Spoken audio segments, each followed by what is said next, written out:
This is from a woman who all her life has struggled with controlling people.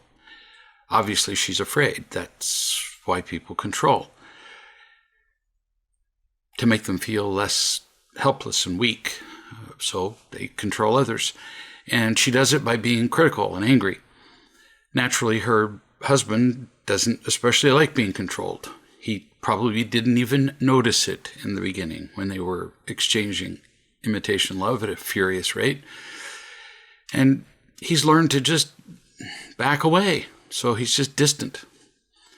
It's not a warm relationship. She writes, "Yesterday and today, with Don, her husband, were really good. I felt open, responsible, communicating, bold, and we've been having fun." That's probably the best criterion that you're not controlling. If you're having fun and he's having fun. If you're having fun alone, well, you would know.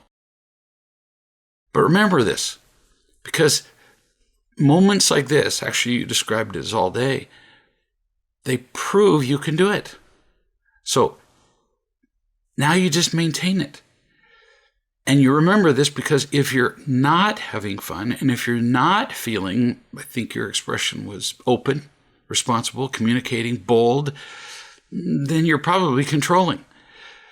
By the time, because you've been doing it for so long, by the time you notice that you're controlling, you're probably at least 12 steps into controlling.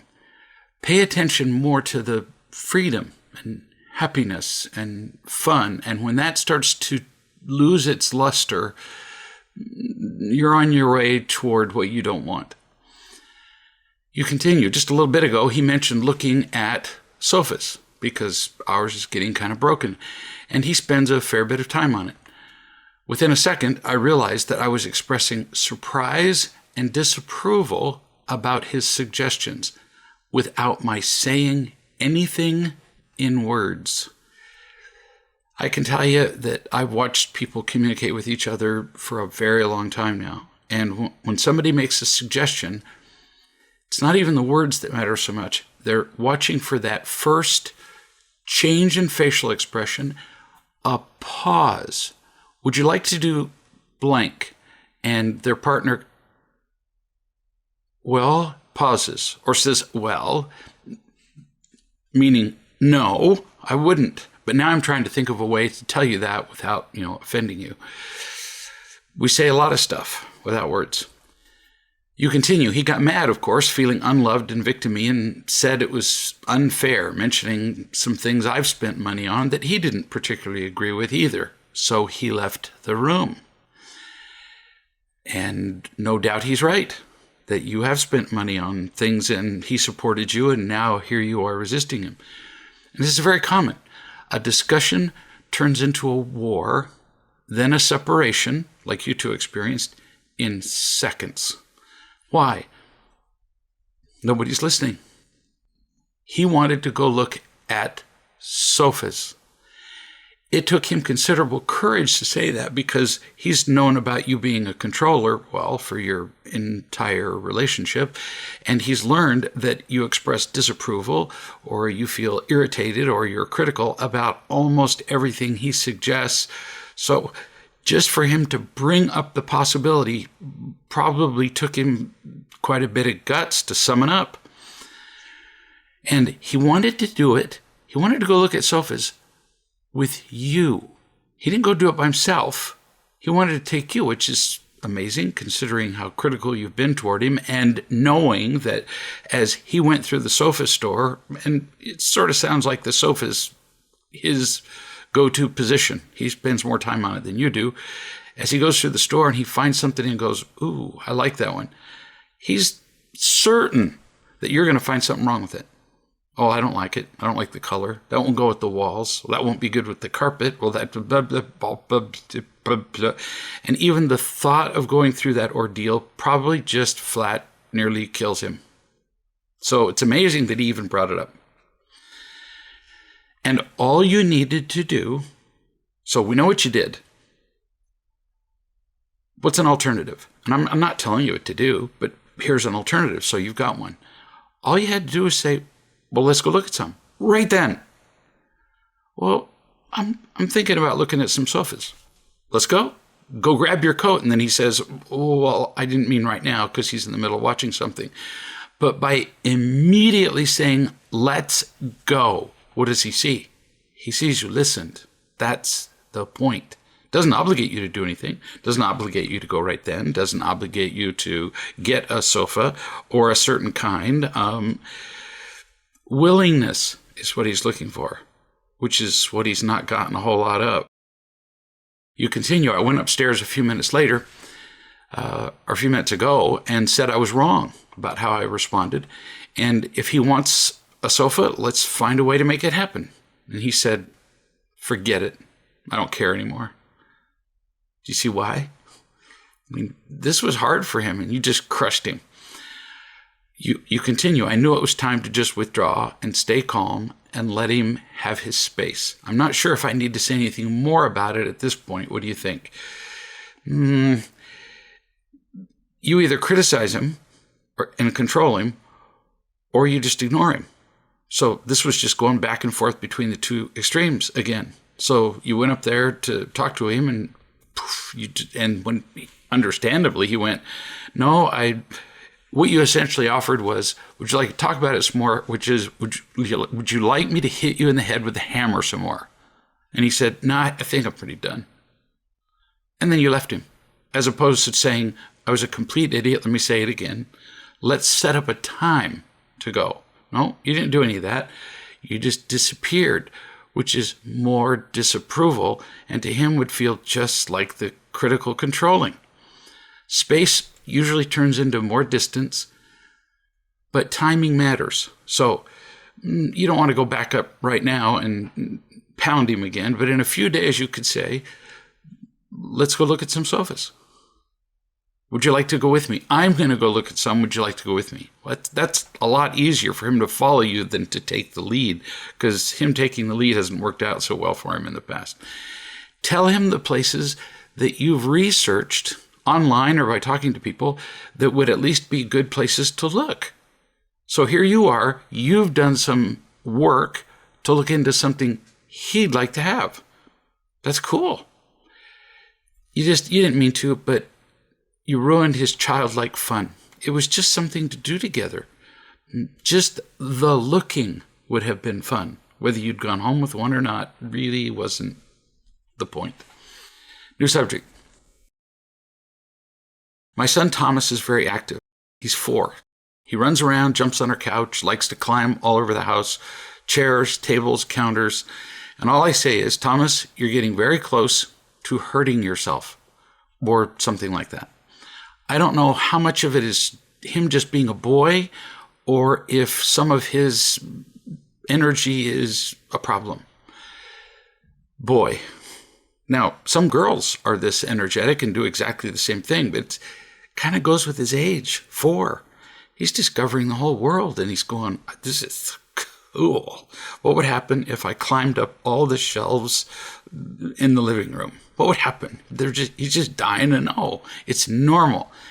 Now, this will be hard for you because you're used to saying these little controlling things. You're getting really close to hurting yourself, and the kid is going, well, I'm not hurt now.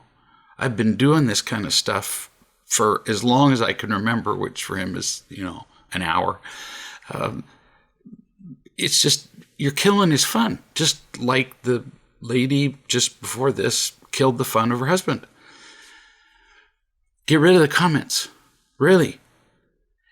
Imagine you're shopping, and someone follows you telling you that it would be more efficient if you took this aisle instead of that one, or more nutritious if you got this instead of that, the entire time you're in the store. Now let's further imagine that they're right. You don't really care. After a while, you'd want to shoot them because you wanted to go shopping your way. Your son wants to do things his way too, but he doesn't quite consciously realize it. Unfortunately, all that criticism builds up until suddenly he's screaming and biting and kicking as a mother reported to me her 8-year-old was doing just a few days ago. And the mother had to call the police to restrain an 8-year-old. Why? Because the mother had controlled the kid when he was 2, 3, 4, 5. And at 8, the kid just finally bloody snaps. Or you got a kid who isn't talking to you at all at 14 and just disappears. So what can you do? You want to raise a kid without him killing himself, but you're in the house. He's not playing at the edge of the cliff at Yosemite Park, and he's not going to fall 2,000 feet to his death. You're in your house. He might fall. He might break an arm. Maybe. But the risks are pretty small. So tell him he can do whatever he wants. But he has to consider possible damage to, pay attention, things. So he can jump and play and so on. But see, he can't throw glasses out of the cupboard so that he can curl up in the cupboard, because then he's breaking glasses that he doesn't have to pay for to replace. He can't stand on the extension of a desk, like some computer desks have a little extension for a laptop. It's just meant for a few pounds. He can't stand on the extension of a desk meant for a few papers or a laptop, because he'll break it. Show him around the house examples of things that at age 4 he can break. But hurt himself? You're kidding. I was watching a National Geographic or BBC special or something that was filmed in 1974, and they found a tribe that they had never seen before in Papua New Guinea, the Korowai tribe. And they all live in tree houses, primarily for safety. They don't have to protect themselves much when they're far up in a tree. And some of these tree houses are as high as 150 feet in the air. I saw pictures of them. I saw little kids playing around on the platforms up in the tree. Now, hang on. Mothers in the audience will be going, impossible. 150 feet in the air, no railings, no safety features, whatever, no harnesses, no signs, don't go over the edge, which your 4-year-old couldn't read anyway. They figure it out. I've watched little babies who can just barely crawl, and they get to the edge of the bed and they look over and go, nah. And then as they get a little older, they go, yeah, sure, why not? Kids really somehow inherently know what danger is, really, and their limits almost all the time. Maybe there's an element of natural selection in here. The ones that don't figure out danger, they just die, and so we don't have to deal with their genes anymore. But I've said, parenting 7 kids, I would rather see a kid break a bone than to break their spirit. So you might think about that with your kid. A broken bone, they cast it, it heals. But you break a kid's spirit, and then I get to do counseling with the kid when he's 40 years old and often unreachable. You continue. I only had a sister, and we played quietly with dolls all day long. Well, you have a boy, and he isn't going to do that. I try to take him outside, go to parks, things like that, where he can climb and run around.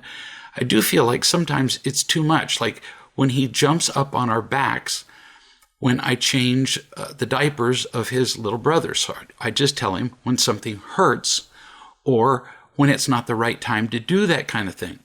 That's what I was talking about when I said you show him the things that he can hurt. Then you also tell him that he can hurt people, but don't tell him what's going to hurt him. My grandchildren, many of them, have been utterly fearless, and they would jump up and down and run around and jump off the edge of the couch, and they would jump on me, and I would have to teach each one, you can jump on my chest, but there are some places that if you jump, that would hurt me, so you can't jump there. Or I take responsibility and put a pillow over whatever they could hurt. That's a really good approach on your part. He just needs to know when he can't do something and why. Our kids were very, very active. Our kids made pipe bombs out in the back that would shake the whole house. They went four-wheeling in areas that required winching to get them out, and they would sometimes winch themselves all night long before they could get out and get home and then go to school. But they knew the principle of, and this is the principle you can teach him, time and place. So my kids made pipe bombs, but they did it in the right way. They had to show me their plans in the right timing and place. They couldn't just go do it whenever they felt like it. Kids learn really early on. You have to sit still at the dining room table. That's not a time when you jump off the table. In church, you sit still.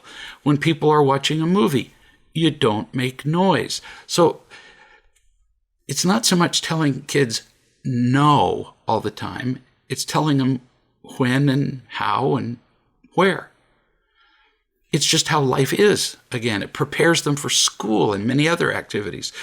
Every kid learns that the things they do out on the playground, they can't do while the teacher's talking and when they're sitting at their desk. So you're teaching them much bigger principles of living, not just running around the house.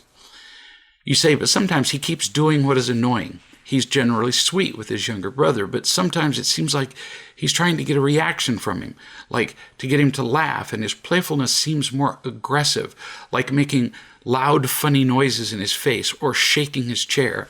I don't know how to respond to that. We usually just say something like, that's not gentle. And I think my husband and I both have this fear that he'll hurt his younger brother with his excitement and not being careful with him.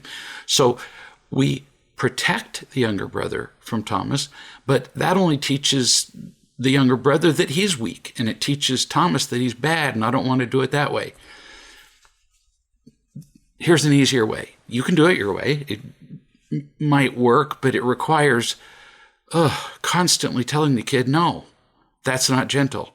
That's no, no, no, no. You can teach him an overall principle, which is, Thomas, look at your little brother's face. Like when you're shaking him or making funny noises in his face. If he's laughing in response, it's okay. If his laugh goes away, the next thing's going to be a cry. You might even demonstrate. See, if I shake your younger brother's chair a little bit, he thinks it's hysterical. If I shake it just a little bit more, he stops laughing. And then you say, I'm not going to shake it even harder and show you what it's like when he cries, because we know that's what's next. Watch your little brother's face. This isn't really terrible advice for spouses either. Well, I didn't really know it was bothering my partner. Were you looking at your partner's face? No, you were paying attention to what you were doing. So the question is the other person happy? That's the primary goal of everything. Happiness. If it detracts, we don't do it. Done. And again, you're teaching Thomas a lesson in life rather than about not hurting a particular kid. Because see, the rules are going to change as the younger brother gets older and as Thomas gets older. It's going to become incredibly complicated. It's all about happiness and paying attention to other people. Much simpler, also a much more life-useful principle. You continue. The younger brother is getting close to crawling and can easily reach Thomas's toys sometimes. When he does, Thomas gets upset and pulls them away from his brother aggressively. All of this I haven't figured out yet how to handle in a way where both of them feel loved. For now, I just keep them separate. What do I do differently? So you're going to love Thomas and teach him what could potentially hurt his brother. His brother is a person not to be shaken around. And tell Thomas that he owns his toys. They're his. He does have a right to take them away from his brother. You can't give a kid a thing and say it's yours and then say, now you have to give it to your brother because it'll make your brother happy. That's very confusing for a kid. And yet parents think they're being loving to the younger kid by doing that. Wrong. So he does have a right to take a toy that isn't his, but you ask him, but do you really need it right now? Why do you have 452 toys? That's not counting the individual, blocks and Legos and stuff you have. So out of the 452 toys, why is it that you have to have that one? Really? You don't need it in that moment. And this is an opportunity for you to practice being kind, which takes us back to the principle we just talked about. Look at your brother's face. So, do you have to give it to your brother? No, but let's just watch and see. Take him through several times, circumstances where his little brother takes the toy and say, well, look at his face.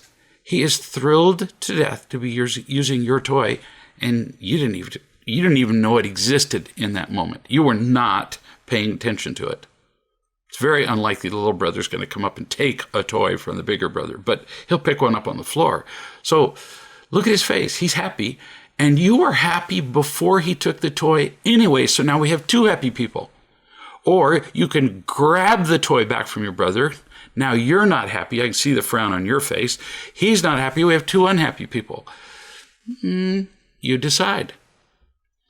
Tell him the many kindnesses, Thomas, that he gets from you. Like he gets to live in your house. Like he gets to live in a house that's heated. Like he gets to eat. Like he gets taken around in the car places by you. And you don't take them from him. You could even illustrate that at some point during a meal. You could reach out and when he's just digging into his favorite food, reach over and just take his plate. Say, you didn't like that, did you? Your little brother doesn't like it when you take things from him. Just, you don't have to, but consider his happiness. He needs the practice of being loving to James, but don't make him. If he is loving and you see it happen, later comment on how it was loving and how it makes him happy too and makes him a stronger person. Don't praise him for it. You're such a good boy because you share with your brother. Conditional, it's the definition of conditional love. Just back to the principle. Look at his face. It teaches him a principle that will be useful to him for all the rest of his life in pretty much any relationship, which is, after all, our goal as parents, yeah? New subject. I know a man who learned about real love, and he really pursued contact with loving people until he learned to trust them. And he wrote me and said, I believe I finally get what you've been saying. It's just loving and teaching over and over. That's all there is. Love and truth. I would like to spend the rest of my life doing this for other people, as some people have done with me. What else is there? Well, what a fun email to read. Indeed, incredibly wise.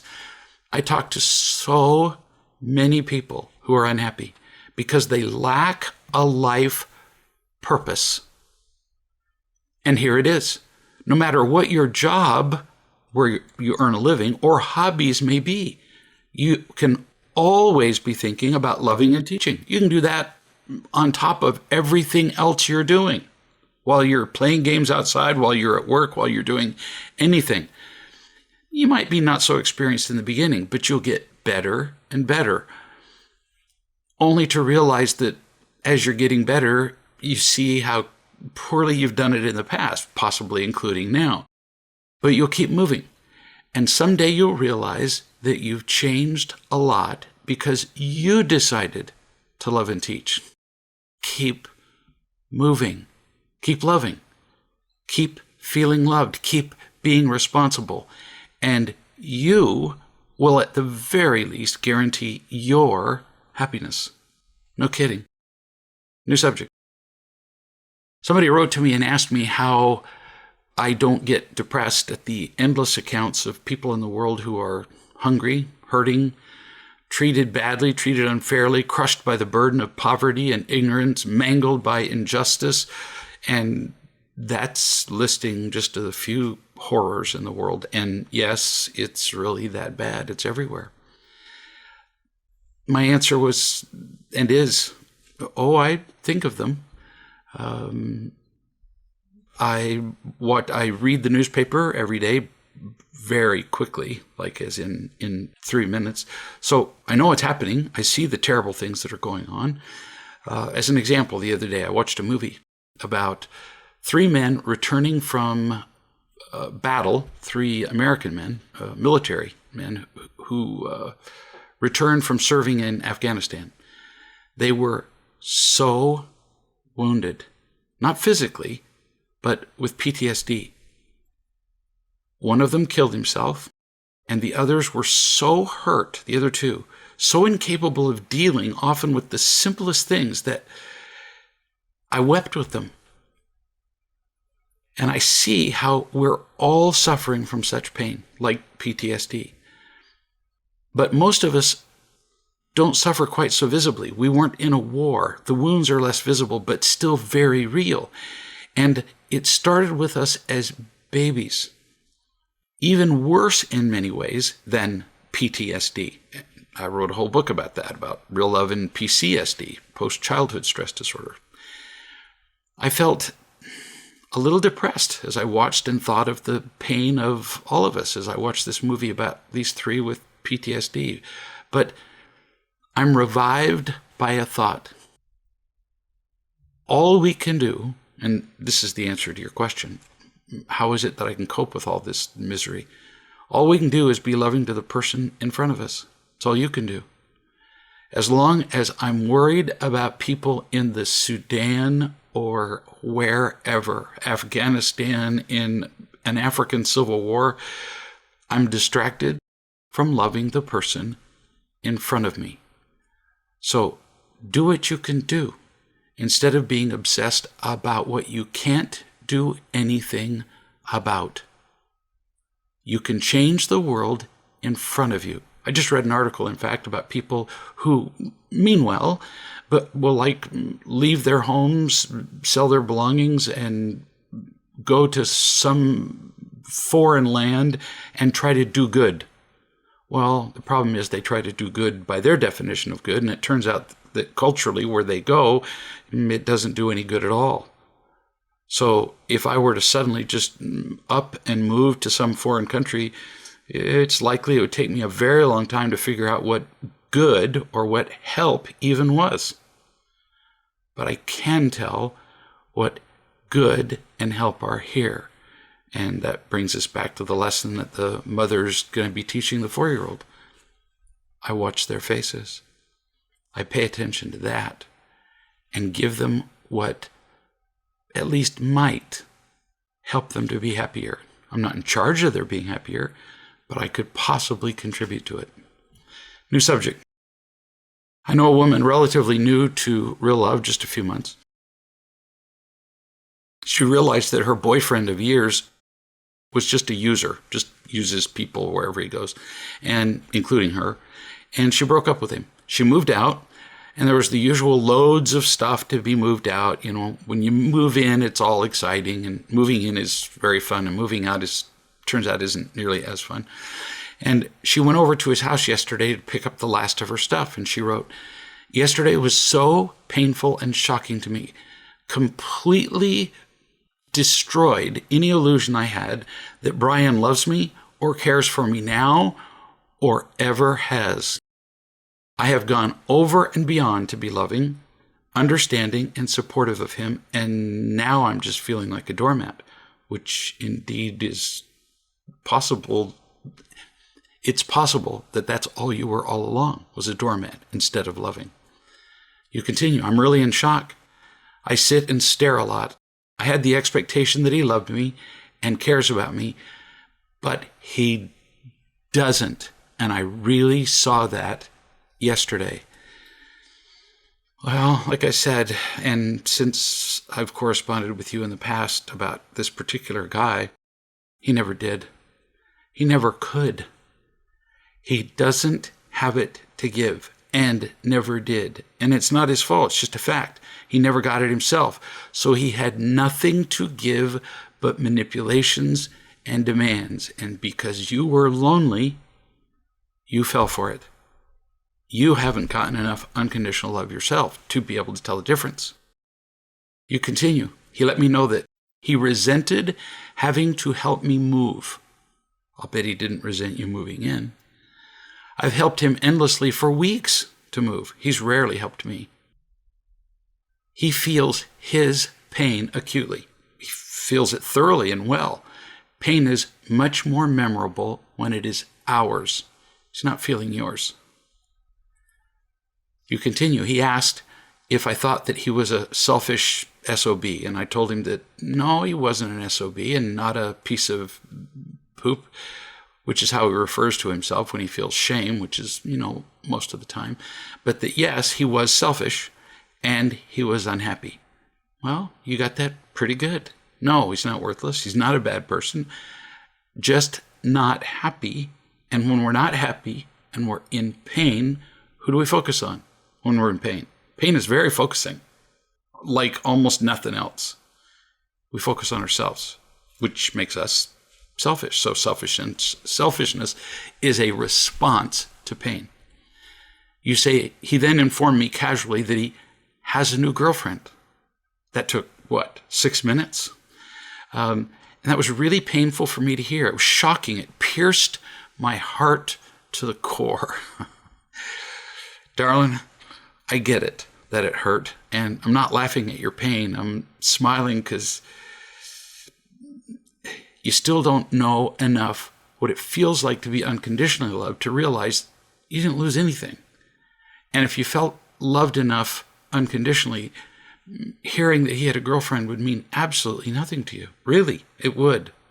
You might, in fact, consider rejoicing that he has a new girlfriend and be glad that it's not you, because that relationship isn't going to last long either. It really isn't. You say, he then said that he knows that I go with my friends every Sunday to dance to a particular place. And on that same night, he had invited her to come, knowing I would be there. I told him it would be painful and humiliating for me to have her there. And he said, well, then don't go. Even though you've been going there longer than he has. He's just illustrating his selfishness and his pain. He gets what he wants. You don't matter to him. You never did. It was always about what he wanted. You're just finally beginning to get a glimpse of that. I said, well, but it's my place. I was going there long before I met you.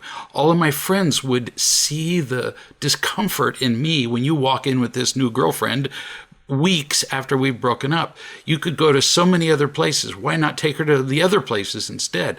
And he said he didn't care. His girlfriend wanted to come, so he was going to bring her. Baby, again, he never cared about you. And now you have to deal with what is, not how you believe they should be, how things should be. So do what you want, go or don't. If you go, interacting with him isn't going to go well because you're pretty hurt and angry about this.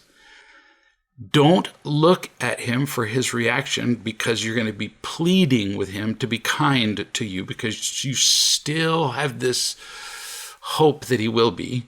He's made it plain that he cares about you zero. So if you do go, you just regard him as a stranger, which frankly now he is.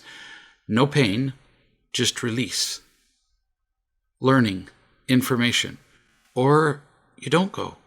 You choose. But think in your head what it's going to be like when you see him. You're going to hate it. Think what it's going to be like when you see her. You're going to compare yourself to her. It doesn't sound like a really smart choice to go, but if you do, those are a few suggestions. You continue. He knows how painful this will be for me, and I view it as a hostile act. Well, it might be. But see, he gets to choose to do that. He's not breaking a law. But you won't care when you feel loved enough. That's the solution to this problem. Not go to the bar or don't go to the bar. Not hate him or don't hate him. It's get what you really need. That is what is missing. You say, when you don't have love, you crave attention of any kind, and any betrayal is devastating. Well, you got that part right. When you do have enough love, you say, none of that matters anymore because you have what you need. Brian is very angry, but usually passive-aggressive. This is the most hostile thing he has done. And see, I'm sitting here going, he's not in your life anymore. What do you care? There are people doing hostile things all over the planet. And see, I don't have time to be the hostility manager or monitor for the planet. Then you add, well, no, come to think of it, no. His lying to me and throwing me under the bus with the therapist and letting me feel like I was crazy for years, that was hostile too. No kidding, dear. You're getting the overall pattern now. He can't love you. Never could. He ain't going to love his new girlfriend either. But she may put up with it. Who knows? So if their relationship lasts longer than yours, that only means she's willing to put up with not being loved. He and she are none of your business now. He's just temporarily entertaining and fooling her. None of your business. He's not in your life now. You conclude, I need to stop being a doormat in the attempt to get him to love me. I may have a friendly chat with his girlfriend. Sorry. Envisioning that chat is just too funny. I wish someone had done that for me. In case you didn't catch on from my laughter, do not do that. Rarely do I tell people, don't do that. This would be an example. Do not call his girlfriend. She is right now thoroughly deceived by him, and she won't hear a word you say. And when he learns about it, you think he's been hostile up to this point, he's going to come up with new levels of hostility, and you will have caused it. Don't do it. Trust me on this. Occupy yourself with finding the love you need, but not, at this point, from a partner. You need to be loved like a child first, like for a good long while. New subject. This person says, I'm a violin teacher, so I get to interact with all different ages of kids and adults. I have one 11-year-old named Jackie, and he's always been surprisingly honest and insightful. A year ago, he was telling me about how a kid in his class, whom he called the bully, poked a hole in Jackie's water bottle and caused water to go all over the desk. And then he told me, quote, but he has ADHD and he has problems at home, so I understand. This is from a kid who's 11. If we could truly see every person we interacted with, we'd never be afraid or angry. We'd be loving. We'd be understanding. We'd be compassionate. This 11-year-old's got a leg up on, almost everybody. You continue. Yesterday I was teaching him and he was telling me about how he plays violent video games. He started off by saying, now, I know they're violent, but hear me out. It was obvious that other adults have told him over and over how bad they are for him, so I just asked him what he likes about them. Bless you. You listened to him, and that is loving. Almost always, it's the first and most obvious and easiest to take step in loving, listening. But very, very few of us know how to do that. You say his answer was really cool. He said, when I feel angry, I like to play the game and shoot people so I can take my anger out on them instead of doing it with real people. That is very cool. Event, judgment, feeling, reaction. He reacts with anger, but this kid is choosing his response, which is different from the usual pattern. We usually say you have to change the judgment.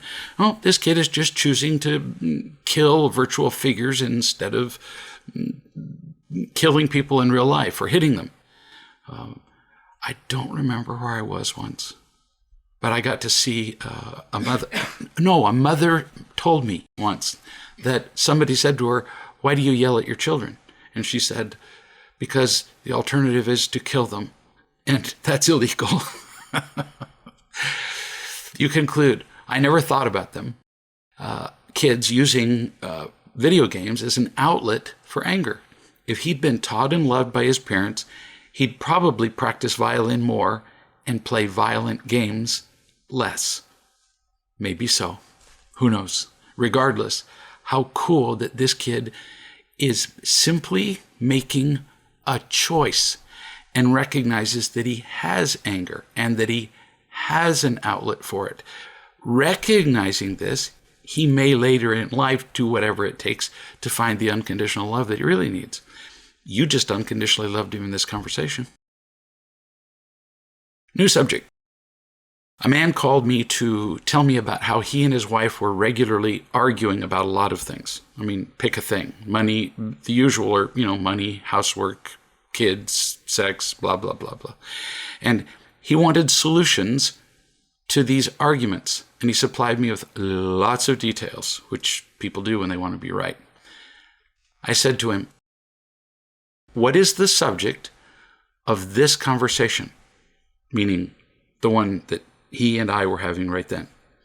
He said, "More details." I said, "No, try again." He said, and I don't remember what he said. He tried another thing. And I said, you're not even close. We kept going until he said, "That you care about me." And I said, "What's another way to say that?" Because this is hard for him to say. He said, "The subject of this conversation is that you love me." Exactly. That's the subject. The subject is, I love you, and you forget that.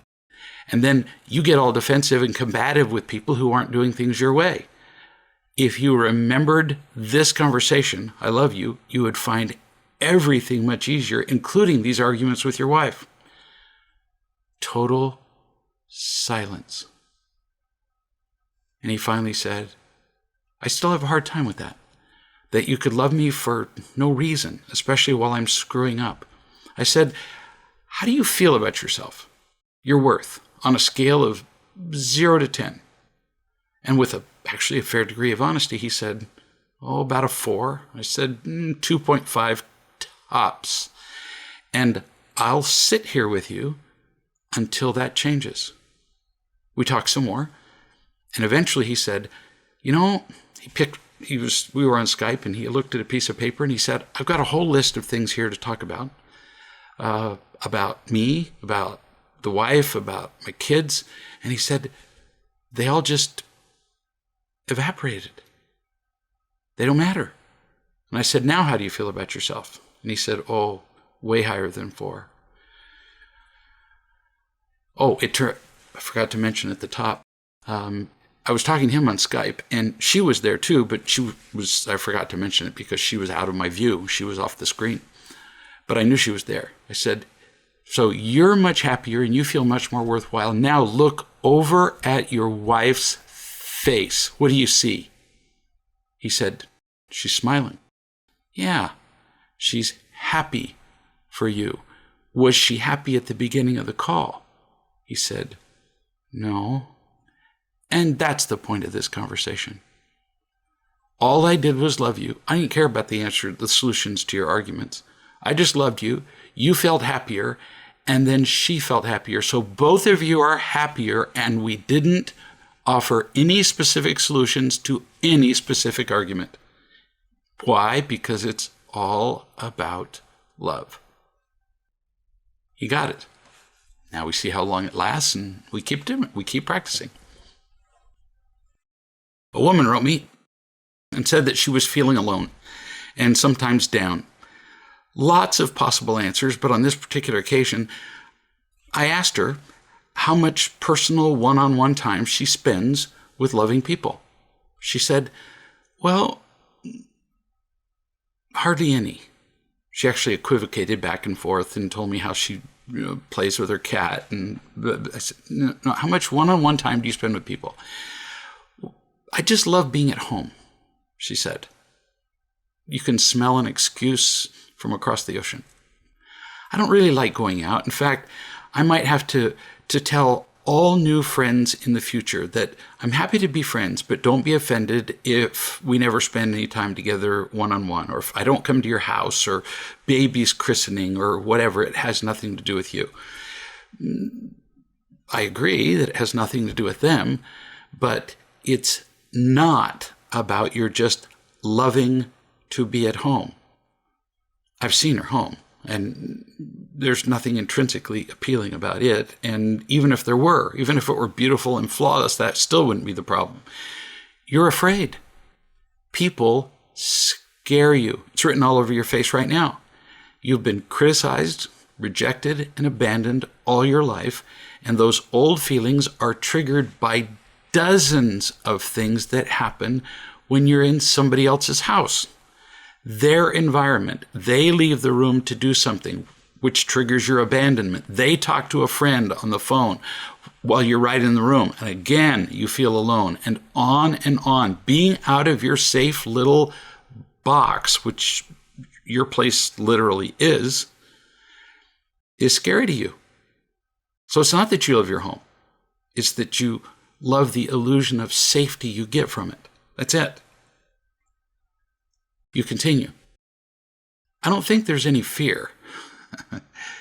It's all fear. And until you see it, you will be imprisoned by it in your home, in the home that you say you like. But it's really just an illusion. You say, I don't have an interest in getting to know new people. Another lie and excuse. I get a bit bored. In fact, when I go out, I go to the gym and work. These are beneficial to my health and finances. Yeah, I know you go to the gym and work, and there is no intimate interaction, because I know what kind of work you do, with people at the gym or at work. You're still at home in your head. You're still alone. How convenient. I repeat, you need the personal contact with loving people, which is why I brought up the question in the first place. You continue. Also, I'm not sure if you know what these are, but I'm very allergic to Glade plugins. At that point, I had to really kind of not laugh out loud, because I've heard most of the excuses on earth, but I hadn't heard Glade plugins as a reason to stay shut in and a hermit. I'm allergic to these. Even if friends switch them off right before I arrive, it's in the air. I've had many occasions where I've been so ill for days after exposure to them. That has put me off going to people's houses. The Glade plugins are an excuse, kid. If you were to tell people that you're allergic, and could they not have one on for 24 hours before you come over, they would turn them off for 24 hours. And it's still an excuse. You said you get really ill. Well, you may not like the smell, but I know a woman who lived in a plastic box. I'm not making this up. And she did this for years because she was so sensitive to, not just Glade plugins, but everything. Every smell, everything in the air, whether it was smellable or not. She had a diagnosis of, hypersensitive to everything syndrome. I don't know. And as she felt more unconditionally loved, she's now out in the world and out of the plastic box. When you feel miserable enough, as you do, then everything bothers you. You go to somebody's house already hypersensitive to everything going wrong. So you smell the Glade plug-in and you use that as your excuse. But it's an excuse. Now, I won't go to people's houses who have cats. I get demonstrably allergic and break out in hives. Or if they've smoked in the house for less than 24 hours before I go over. But you're not giving people this opportunity to have you over. And you're not inviting them over to your house where there isn't a Glade plug-in. You're just using it as an excuse. I'm not telling you that you're wrong. I'm not telling you you're bad. I'm not telling you not to. I'm just saying you're miserable and alone, and you need the personal contact with people. Can you feel the list of excuses mounting? I mean, so far you've come up with quite a few. You say, when I visit people, I feel like I'm doing it for them. Going to a friend's house or party, not for me. That I'm there to people please and avoid their disapproval by doing what they want me to do. Another excuse. You are so alone that it's painful and physically, because I know you, literally killing you. So then don't visit people where you feel obligated. But your solution is not to avoid visiting people at all. The fact remains, you need the practice of feeling loved and of loving. And doing that alone in your house isn't enough. You've proven that. It's literally made you physically sick, close to death several times now, and you've admitted that your loneliness is killing you, and now you're giving me a list of excuses not to spend time with people. Your life is at stake, and I can't make you get out of your house. I wouldn't if I could. I'm just telling you that these are excuses, and I'm just not dumb enough to buy them. Your life will be richer as you leave home more. But not if you're doing it to please me. It's your decision. You're the one who has said, I'm so alone I can hardly stand it. Well, then do something about it. I'm not saying to accept all invitations, not saying that. But you have an ingrained fear that is at the root of your staying home and is at the root of your physical and emotional illnesses. If you don't see that you're making excuses, they'll continue and will trap you in a prison of isolation. Now, to everybody who's listening, this might sound a little straight, might sound a little bold. Some people might even call it harsh. She's literally dying. No kidding, physically. Emotionally, really close to dying. We need this love, this contact, like air. And all the excuses in the world won't change that. She's putting a plastic bag over her head and saying that she just likes the feel of it. And then she suffocates and dies, and nobody will have had the courage to say, honey, the plastic bag doesn't make you feel good. It just makes you feel isolated and protected. And lots of us do this. What's the solution? Not telling her what to do, not making her feel bad, not bossing her around, and not giving her friends. She's the one who has to ask the question that we've asked many, many times. How would my life be different? How would this circumstance be different? In her case, how would my health be different? How would my happiness be different? How does everything change if I bring more love into this? And if I don't know how to bring more love, then how do I make contact with people who can help me do it? That will make a difference in, well, everything. We'll see you next week.